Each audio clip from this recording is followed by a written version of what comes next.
அடுப்பை பற்ற வச்சு ஒரு தவா வச்சுக்கோங்க. தவா சூடானதுக்கப்புறம் 2 டேபிள் ஸ்பூன் ஆயில் ஊற்றிக்கோங்க. ஒரு பிரியாணி இலை, 2 துண்டு பட்டை, 2 கிராம்பு போட்டுக்கலாம். கொஞ்சமாக முந்திரி பருப்பு போட்டுக்கோங்க.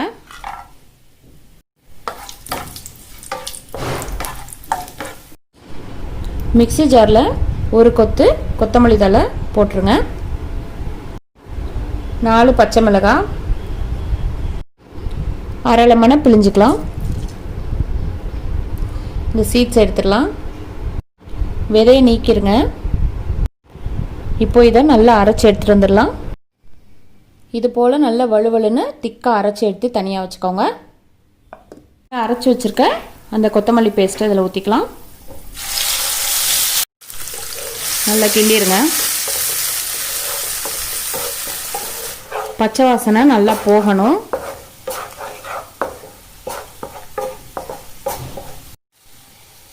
ஒரு உருளைக்கிழங்க இது போல் நல்லா வேக வச்சு கட் பண்ணி வச்சுருக்கேன், அதை சேர்த்துக்கலாம். நல்லா வதக்கிடுங்க.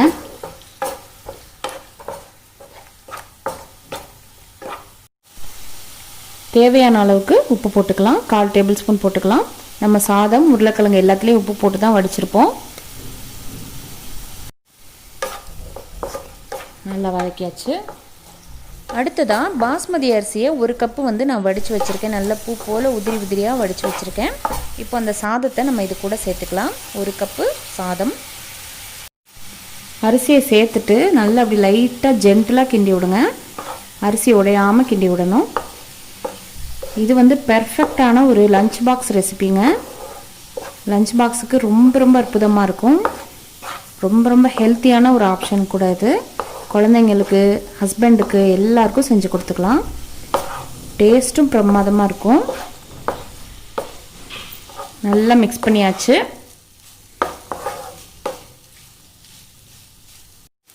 கடைசியாக இறக்க போகிற நேரத்தில் கொஞ்சமாக லெமன் பிழிஞ்சுக்கலாம். அவ்வளோதான் ஃப்ரெண்ட்ஸ்.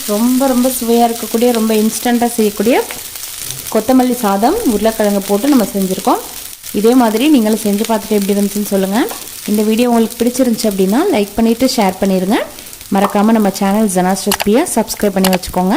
பக்கத்தில் இருக்க பெல் ஐக்கானை மறக்காமல் கிளிக் பண்ணிக்கோங்க ஃப்ரெண்ட்ஸ். ஓகே ஃப்ரெண்ட்ஸ், அடுத்த வீடியோவில் சந்திக்கிறேன். தேங்க்யூ. தேங்க்ஸ் ஃபார் வாட்சிங்.